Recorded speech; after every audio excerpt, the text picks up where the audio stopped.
चलिए आज का क्लास में हम लोग बेसिक अकाउंटिंग को समझेंगे। तो पिछले क्लास में हम लोग बहुत इसकी चर्चा किए कि आखिर अकाउंटिंग क्या है। तो आज हम थोड़ा सा इसको और डिटेल से आपको लिखित प्लस बोलकर दोनों तरह से हम आपको समझाएंगे। तो सबसे पहले एक मोटी भाषा में समझते हैं, मोटी और छोटी भाषा में। अगर आपसे पूछा जाए कि अकाउंटिंग क्या है तो आप क्या बताते हैं? हम इसको डिटेल से यहाँ पर हम आपके साथ इसका डिस्कशन करेंगे, ठीक है, और आपको यहाँ पर बताएंगे। तो ये अभी हम आपके सामने इसको टाइपिंग किए हैं नए थ्योरी के साथ, और अशुद्धि होगा तो उसको हम लोग बीच में ठीक भी करते जाएंगे, क्योंकि ये रनिंग राइटिंग में लिखी हुई है, ठीक है। मेरे पास पुराने थ्योरी भी है और हिंदी इनपुट जो है सही तरीके से कार्य नहीं कर रहा है, इसलिए हम इसमें हिंदी नहीं दिए परिभाषा का, लेकिन आपको यहाँ से समझना है। तो इसमें जो हम लोग पिछले क्लास में देखे हैं, पिछले क्लास में लेखांकन के बारे में क्या क्या समझे। लेखांकन का शब्द, अगर हम अकाउंटिंग का शाब्दिक अर्थ लेते हैं लेखांकन, तो लेखांकन शब्द भी अपने आप में एक, इसका जो शब्दार्थ है आसानी से आप नहीं समझ पाते हैं। तो लेखांकन का शाब्दिक अर्थ क्या होगा? सबसे पहले लेखांकन का शाब्दिक अर्थ होता है लेखा जोखा। किसका लेखा जोखा? आपके बिजनेस में या बिजनेसमैन के कार्य में जो हैपनिंग्स होता है, जो घटनाएं होती हैं, जो लेन देन होता है, उसका लेखा जोखा लेखांकन कहलाता है। अगर एक लाइन में समझते हैं कि बिजनेस के अंतर्गत होने वाली घटनाओं का लेखा जोखा ही लेखांकन क्रिया कहलाती है। अगर एक लाइन में इसको समझा जाए, है ना, कोई भी व्यक्ति बिजनेस करता है तो बिजनेस में क्या करता है? लेन देन करता है, ठीक है ना। किसी का भी एग्जांपल लेते हैं, किसी का भी, एक दुकानदार आपसे पैसे लेता है और आप पैसे के बदले सामान देता है, तो वो भी एक घटना हो गई, ठीक है ना। एक व्यक्ति आया, पैसा दिया, सामान खरीदा, चला गया, घटना हो गई।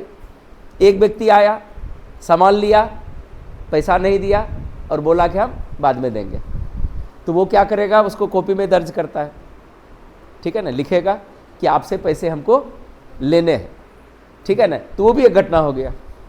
एक व्यक्ति आया, पिछले 4 दिन पहले, 5 दिन पहले, 10 दिन पहले, 1 महीना पहले सामान लेके गया था और वो पैसे दिया, चले गया, वो भी एक घटना है। तो ये जो सारे घटनाएं हैं, क्या मौखिक याद रख पाएंगे? क्या आप लोग भी पढ़ाई करते हैं, आपने मेरे पास एडमिशन लिया, पेमेंट किया।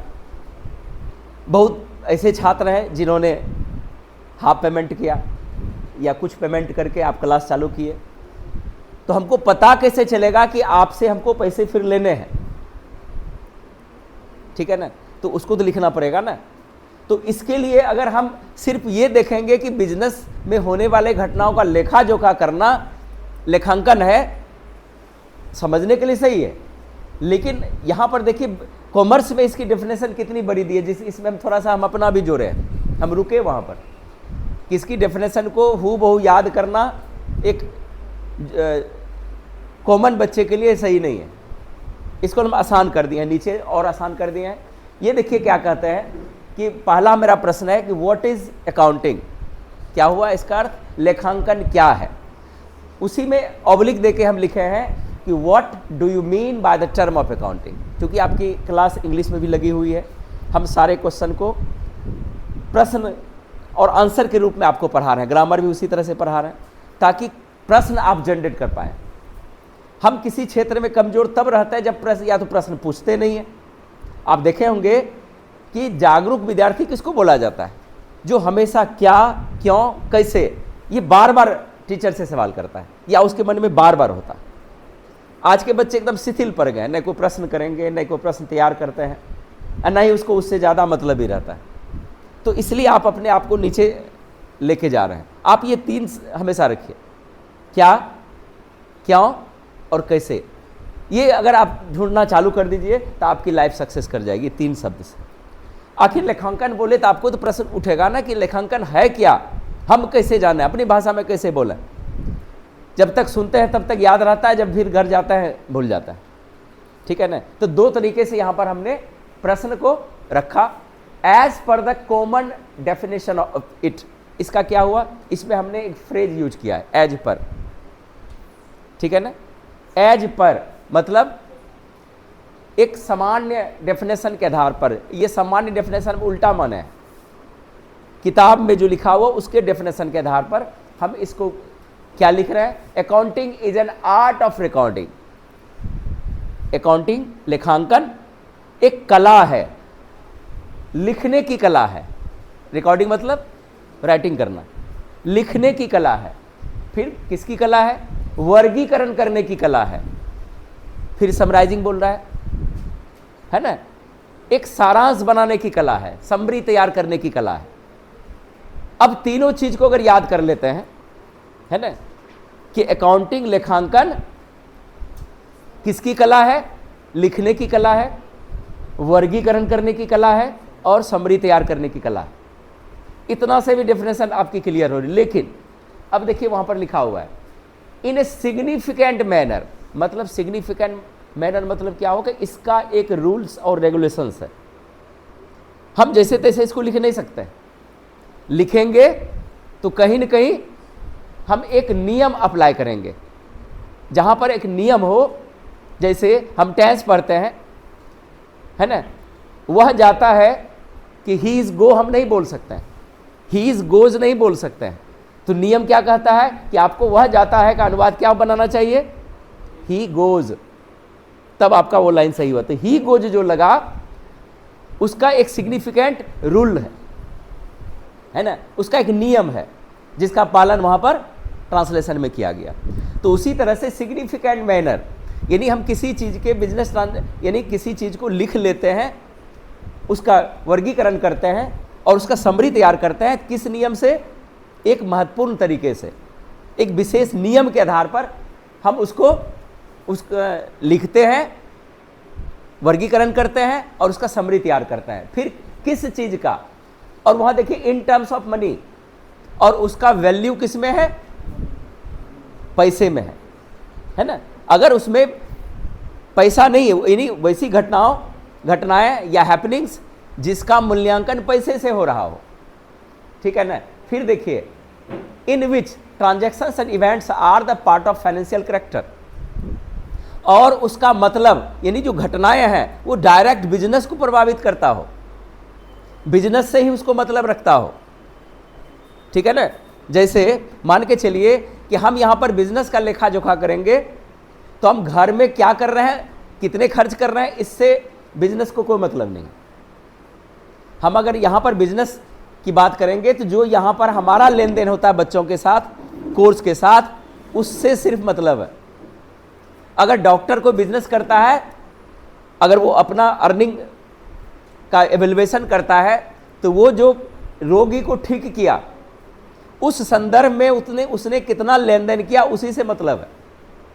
वही डॉक्टर अगर 100 रुपये का सब्जी खरीद के लाया है तो उस ट्रांजैक्शन से बिजनेस को कोई मतलब नहीं। आप अकाउंटेंट हैं, मान के चलिए किसी शॉप में आप अकाउंटेंट हैं, तो शॉप में जो घटनाएं हो रही हैं, शॉप में जो लेन देन हो रहा है, आपको उससे मतलब है, न कि शॉप के मालिक ने कहाँ जाकर के क्या खर्च किया, उससे कोई लेना देना है।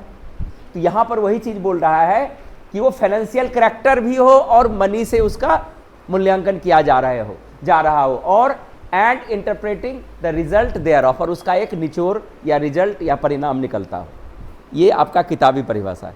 अब शुद्ध हिंदी क्या है हमको इससे मतलब नहीं, शुद्ध हिंदी आप लोग अपना ढूंढ लीजिएगा। ठीक है। हमको अपने भाषा में, चूंकि देखिए एक चीज़ ध्यान रखिए, आपका ही ज्ञान आपको सब दिन काम देगा, दूसरे का ज्ञान नहीं, है ना। हम लोग हमेशा क्या समझते हैं कि किताब में खाली लिखी हुई बातें जो है वही है। आप उसको मूल्यांकन कीजिएगा ना, आप भी ना अपने ज्ञान के तराजू पर उसको तोलिएगा। अब हम अपना डेफिनेशन देखिए, मेरा छोटा दिख रहा है ना, ये आराम से आप एक लाइन में आप समझ जाएंगे इसको। देखिए, accounting is an art of recording, classifying, summarising of our business transaction and events which are evaluated in terms of money. बस इतने हम लिख दिया, है ना। व्यापार में होने वाले ऐसी घटनाओं का लेखा जोखा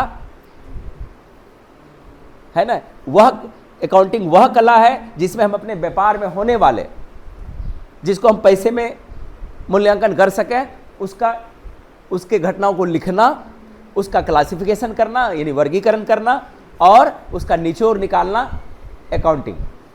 आपको जो अच्छा लगे दोनों डेफिनेशन आप अपने जुबान पर रखिएगा, ठीक है। ध्यान रखना है जब भी आप इंटरव्यूज़ में जाते हैं, खास करके टेली में, हम पहले बोलते हैं Tally is not a simple package, it is a business package and professional package, ठीक है ना। आप प्रोफेशनली आगे बढ़ रहे हैं, इसको आप नॉर्मल DCA ADCA से तौल के नहीं चलेंगे कि एक दिन हम छोड़ दिए तो आगे हम बढ़िया से समझ जाएंगे, आप ठीक से फिर दिक्कत होगी। लेकिन अगर रेगुलर हैं इसकी गारंटी होगी कि आप समझेंगे, सिर्फ आपको टाइपिंग आनी चाहिए, बाकी कुछ नहीं, ठीक है ना। आप तो यहाँ पर कंप्यूटर भी खोले देखे, बहुत जगह ऐसे टेली पढ़ाई जाती है जहाँ पर शुरुआत ही 2 दिन में उसको जर्नल पढ़ा दिया जाता है और 1 साल तक वो कुछ नहीं कर पाता है, क्योंकि उसकी थ्योरी उतनी मजबूत नहीं होती है। हमारी थ्योरी यहाँ पर बहुत ही मजबूत है, आपको जड़ से हम उठा के यहाँ तक पहुँचा देंगे। यहाँ तक क्लियर हुआ सबका। थोड़ी सी हम चर्चा करेंगे बैक वाली। इसमें आपके बिजनेस में जब भी किसी की भी चर्चा होती है तो चर्चा होती है आर्थिक क्रिया की।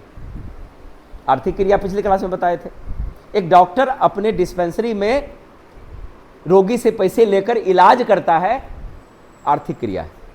एक टीचर पैसे लेकर किसी को पढ़ाता है, आर्थिक क्रिया है ना। एक दुकानदार पैसे लेकर के किसी को सामान देता है, आर्थिक क्रिया है, ठीक है ना। जब आप पैसे देकर किसी भी वस्तु को खरीदते हैं या किसी सर्विस को खरीदते हैं, वो कैसी क्रिया हो जाएगी? आर्थिक क्रिया हो जाएगी। एक डॉक्टर ने घायल व्यक्ति को रोड पर गिरा हुआ था, उसको घर ले गया, सेवा किया, दवाई सुई दे दिया और घर भेज दिया, ये आर्थिक क्रिया नहीं है। कैसी क्रिया है? क्या गैर आर्थिक क्रिया है ना, ये अनार्थिक क्रिया भी बोला जाता है, गैर आर्थिक क्रिया। समझ में आ गई? हम टीचर हैं, कोई आएगा सर एक तो ट्रांसलेशन है, हमको थोड़ा सा बता दीजिए, या थोड़ा सा टेंस में मिस कर गए हैं, हमको टेंस एक बार समझा दीजिए। तो ठीक है, शाम में आइए, हम आपको टेंस बता देंगे। उसको पढ़ाए और भेज दिए। तो ये मेरे लिए आर्थिक है या गैर आर्थिक क्रिया? ये गैर आर्थिक क्रिया है, ये फाइनेंशियल ट्रांजैक्शन नहीं है। लेकिन वही बोलते हैं कि टेंस पढ़ाने का हम 500 रुपया लेंगे, 500 रुपया पेड करो तब टेंस पढ़ाएंगे, तब क्या हो जाती? आर्थिक क्रिया हो जाती। एक दुकानदार के सामने एक भिखारी आया, 5 रुपया निकाल के दे दिया, गैर आर्थिक है, आर्थिक क्रिया?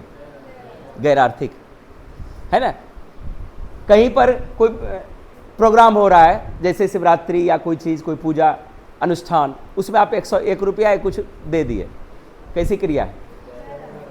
गैर आर्थिक क्रिया, ठीक है ना। समझ में आ रही है?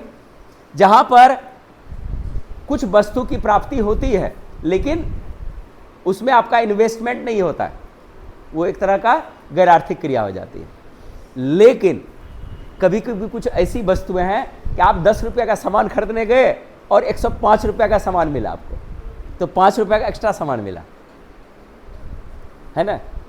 आप एक बिजनेसमैन हैं, आपको बोला कि अगर 100 बोरी खरीदिएगा तो 5 बोरी हम आपको फ्री देंगे, तो 5 बोरी क्या गैर आर्थिक क्रिया है क्या? नहीं, वो भी आर्थिक क्रिया ही है, क्योंकि आप उस 5 बोरी को अगर खुदरा बेचेंगे तो उसका 5 का अलग अलग पैसा लेंगे आप जब अपने गोदाम में रखेंगे तो कितनी बोरी रखेंगे? 100 या 105 बोरी?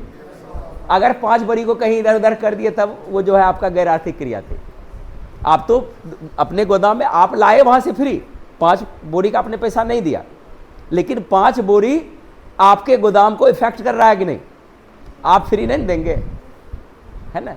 आप वहां अपने लिए रखे 5 बोरी का पैसा मेरे पास रिजर्व है ना। अगर एक बोरी को हम 1000 में बेच रहे हैं तो 5 बोरी का अलग से पैसा आएगा ना, 5000 आपको बढ़ेगा ना, तो आपका बिजनेस क्या होगा? फ्लो होगा। यानी बिजनेस से उसको, उस बोरी को मतलब है। जहां पर उस ऑब्जेक्ट या आर्टिकल या किसी भी तथ्य से आपका बिजनेस प्रभावित हो रहा है तो वो आर्थिक क्रिया हो जाएगी, गैर आर्थिक नहीं होगी। क्लियर हो गई? तो यहां पर अकाउंटिंग का सीधा अर्थ अगर जानेंगे तो एक लाइन में क्या जाने कि अकाउंटिंग का अर्थ क्या हुआ? लेखा जोखा करना। समझ में आ गया? किस चीज़ का लेखा जोखा? बिजनेस में होने वाली घटनाओं का लेखा जोखा करना। अकाउंटिंग में अब नीचे देखिए क्या प्रश्न एक और प्रश्न आपके सामने आ रहा है। अब आगे का प्रश्न है what are the functions of accounting, मतलब अकाउंटिंग के कौन कौन से कार्य हैं। तो पहला कार्य है लिखना, दूसरा कार्य है वर्गीकरण करना, और तीसरा कार्य है निचोड़ निकालना। देखिए लिख रहे थे तो आपको लगता होगा भारी भारी लिख रहे हैं। आप भूल जाइए कि इंग्लिश आपको नहीं आती। अब यहां से हम नहीं जानेंगे कि आपको अंग्रेजी कमजोर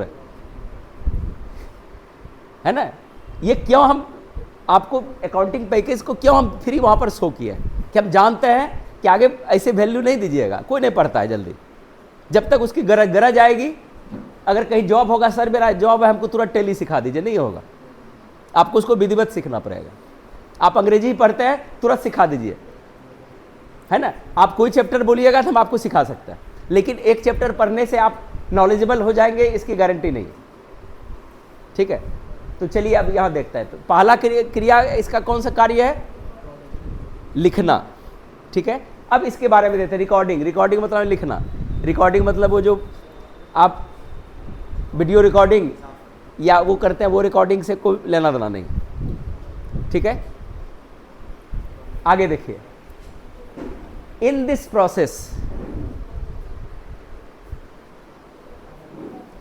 प्रोसेस, इस प्रक्रिया में financial transactions and events are written. इस प्रक्रिया में फाइनेंशियल मतलब वित्तीय transaction and events are written, मतलब वित्तीय जो आपका बिजनेस चल रहा है, बिजनेस संबंधी लेन देन को हम लिखते हैं, होने वाले लेन देन को लिखते हैं। किसी ने क्या कितना पैसा दिया उसको लिखते हैं, किसी को कितना पैसा देना है वो लिखते हैं, सामान खरीद के ला रहे हैं लिखते हैं, बेचते हैं लिखते हैं। ठीक है ना। तो वो लिखने की क्रिया, प्रारंभिक राइटिंग जो होती है, वो लिखने की क्रिया क्या कहलाती है? रिकॉर्डिंग। आगे देखिए, आगे है क्लासिफिकेशन, वर्गीकरण। लिखते हैं तो आप देखे होंगे कि एक बिजनेसमैन के पास कई रजिस्टर होता है। ठीक है ना। एक सेल्स बुक होता है, परचेज बुक होता है, उधारी खाता है, नगद है। अब तो देखते हैं कि यूपीआई वाला भी लिख के रखता है कि यूपीआई से कितना आया आज दिन भर में, उसको भी एक जगह नोट करता है, तब ना वो हिसाब जारी करेगा, है ना। कि यूपीआई वाला भी कॉपी अब रखा है, उसको भी रोज वो दर्ज कर रहा है। ठीक है ना। तो वो बिजनेस में होने वाले घटनाओं को लिख लेना क्या कहलाएगा? रिकॉर्डिंग कहलाएगा। आगे देखिए क्लासिफिकेशन। क्लासिफिकेशन क्या होगा? फिर अब उसको विधिवत तैयार करेगा, है ना। उसको एक नियम के आधार पर, उसका जो बिजनेस का रूल है उसके आधार पर उसको तैयार करेगा, उसको सारणीबद्ध करना, सारणी में सेट करेगा, है ना। ऐसे लिख लेना कि राम ने हमको 500 रुपया दिया, तो वो नहीं है। अगर उसी को बिजनेस पॉलिसी से लिखते हैं, बिजनेस के नियम से लिखते हैं, तो उनसे हम पैसा लिए, है ना। अब उसको 500 रुपया हम लिए, कैश अकाउंट DR, अब किससे लिए? राम से लिए, टू राम अकाउंट CR। ये उल्टा बोले, DR टू CR। तो अब जो ये नियम है उस पर अप्लाई किए, वो नियम क्या हो गया? क्लासिफिकेशन हो गया। और उस चीज को जब हम मैनुअल लिखते हैं तो मैनुअल डिफिकल्ट है, ध्यान रखना है, हमको मैनुअल नहीं करना है। जब हम टैली पढ़ते हैं तो टैली क्या करता है? एक रूल्स देता है जो सिस्टमेटिक चलता है। ठीक है ना। और बहुत आसान है, लिखने की क्रिया पर निर्भर करेंगे तो और नहीं बनेगा जल्दी, लेकिन फिर भी आपको यहाँ पर हिसाब बनाना पड़ेगा, आपको जर्नल एंट्री बनाना पड़ेगा यहाँ पर, क्योंकि वो नहीं समझेंगे तो आप ट्रांजैक्शन नहीं समझ पाएंगे, चिट्ठा नहीं समझ पाएंगे। आप उसको कम से कम जर्नल एंट्री तक आपको किसी हालत में करना है। सिर्फ आपको ट्रायल बैलेंस शीट ये सब नहीं बनाना, ठीक है। ये सब नहीं आपको करना है, ये सब ऑटोमेटिक आपको अकाउंटिंग करके दे देगा, टैली आपको करके दे देगा, ठीक है ना। लेकिन जर्नल आपको समझना पड़ेगा। जर्नल नहीं समझेंगे किस पुर्जा को कैसे आप लिखेंगे, you can not understand it, आप उसको नहीं समझ पाएंगे। लेकिन ये मैनुअल जाएंगे तो आपको जर्नल भी आप ही को बनाना है, लेजर आपको ही तैयार करना है, ट्रायल बैलेंस आपको ही बनाना है, बैलेंस शीट भी आप ही को बनाना है, फाइनल अकाउंट आप ही को बनाना है, सारा चीज़ आप ही को करना पड़ेगा, जो कई रजिस्टर में आपको लिखना पड़ता है, जो दिन भर आपको फुर्सत नहीं मिलेगी। लेकिन टैली वाले में अगर आप एक्सपर्ट हैं तो दिन भर का काम 1 घंटे में कर सकते हैं। जिस दिन आपकी स्पीड 1 घंटे में 150 एंट्री चली जाएगी, समझ लीजिएगा आपका 15,000 का सैलरी बन गया। 1 घंटे में अगर 150 एंट्री कर लेते हैं, है ना, इसीलिए बोले कि आपकी स्पीड भी अच्छी होनी चाहिए। अब दूसरे जगह बोलेगा टैली में टाइपिंग की ज़रूरत नहीं है, तो नहीं ज़रूरत है तो आप देख देख के लिखेंगे तो कितना स्लो चलिएगा। अकाउंटिंग वाले को उसका टाइम है कि एकदम जा करके एक एक लाइन सही करेंगे, वो अपनों जब तक आपको हैबिट नहीं है, ठीक है ना। जबकि टैली अपने से बड़ी छोटी कर देता है। अगर राम कुमार लेजर बनाए हैं तो राम कुमार बिना पाला वो अपने कैपिटल हो जाएगा और के भी अपने कैपिटल हो जाएगा। ये टैली अपने ब्रांड में ये डाला हुआ है। आप उसको राम कुमार को पूरा छोटी लिख नहीं सकते, वो पहला अक्षर अपने कैपिटल हो जाएगा, या फुल पूरी की पूरी जो है लाइन ही वो कैपिटलाइज हो जाएगा। स्मॉल लिखिएगा नहीं होगा, स्मॉल जैसे डालिएगा पहला अक्षर लेजर वो अपने कैपिटल हो जाएगा। तो डाला हुआ है। लेकिन अगर हम टाइपिंग लिख नहीं पाते हैं तो कोई क्यों आपको रखेगा, उसका काम आप स्लो कीजिएगा, तब तो मैनुअल हो गया उसका, वो तो तेज़ी से कार्य करने के लिए आपको रखा है, ठीक है ना। इसमें जो है स्टार्टिंग की कोई सीमा रेखा नहीं होती है। अकाउंटेंट उसका बिजनेस शुरू हो गया 9 बजे से, अकाउंटेंट पहुंचेगा 12 बजे। हम पिछले कहानी भी बताए थे आपको, है ना। अकाउंटेंट लेट से भी पूछा कोई फर्क नहीं पड़ेगा, क्योंकि अभी बिजनेस शुरू होगा। मान के चलिए 2 घंटे का बिजनेस हुआ और 2 घंटे में 25 रसीद कटा है, और आपकी स्पीड कितनी है, अभी 2 घंटे में 25 रसीद कटा है, और 25 रसीद को लिखने में क्या मिनट। अब आप कैलकुलेशन निकालिए, 2 घंटे के काम को आप 5 मिनट में करके रेडी है। तो इसलिए आपको कुछ बोल नहीं सकता है कि आप 9 बजे क्यों नहीं आए। लेकिन कुछ मालिक ऐसा है ना, जो आपको नौकर समझता है, लेकिन जब आप सीनियर अकाउंटेंट हो जाए, मजाल नहीं है किसी मालिक का आपके सामने दाल गल सकता है। आप जो बोलिएगा वही करेगा। बोलिएगा आज नहीं जाएंगे, अभी हम रात में 8 बजे आपको हम कर देंगे, तो उसको मानना पड़ेगा। लेकिन वही आप नॉलेज कम रखे हैं, आप स्लो चलते हैं, तब तो फिर दिक्कत होगी आपको, ठीक है। आगे निकालते हैं समराइजिंग। समराइजिंग पर क्या पहुंचते हैं, अब टोटल बिजनेस जो आपके साथ हुआ उसका निचोड़ क्या निकला, ठीक है ना।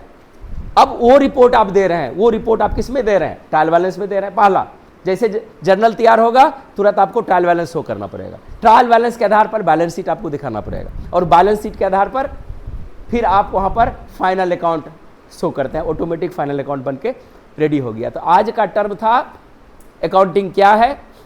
फिर से थोड़ा बहुत हम आपको रिवीजन मार दिए पिछली क्लास का, लेकिन उसमें एग्जाम्पल्स वो सब आपको हम नहीं दे पाए। तो हमको उम्मीद है कि आप लोग यहाँ पर समझ गए होंगे।